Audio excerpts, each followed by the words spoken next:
Hi ಎಲ್ರಿಗೂ ಇವತ್ತು ಕೆಂಪಕ್ಕಿ ಮಸಾಲೆ ದೋಸೆ ಹೇಗೆ ಮಾಡೋದಂತ ನೋಡೋಣ.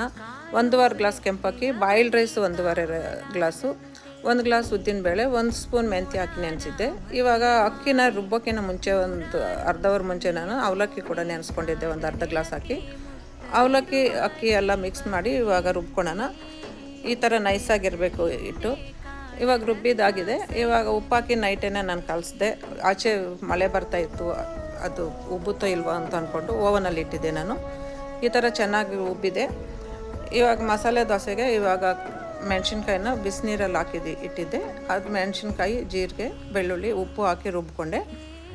ಇವಾಗ ದೋಸೆ ಮಾಡ್ಕೊಳ್ಳೋಣ. ಒಂದು ಹೆಂಚು ಕಾಯಕ್ಕೆ ಇಟ್ಟಿದ್ದೀನಿ. ದೋಸೆ ಹಾಕ್ಬಿಟ್ಟು ಒಂದು ಸ್ವಲ್ಪ ಮೇಲೆ ಎಣ್ಣೆ ಹಾಕಿ 1 ಸ್ಪೂನಷ್ಟು. ಇವಾಗ ಅದ್ರ ಮೇಲೆ ಖಾರ ಈ ಥರ ಸವರ್ಬಿಟ್ಟು ಪಲ್ಯ ಹಾಕಿದ್ರೆ ಕೆಂಪಕ್ಕಿ ಮಸಾಲೆ ದೋಸೆ ರೆಡಿ. ನೀವು ಟ್ರೈ ಮಾಡಿ ನೋಡಿ ಹೇಗಿದೆ ಅಂತ ಕಮೆಂಟ್ ಮಾಡಿ. ಇದೇ ಮೆಜರ್ಮೆಂಟಲ್ಲಿ ಮಾಡಿ ನೀವು.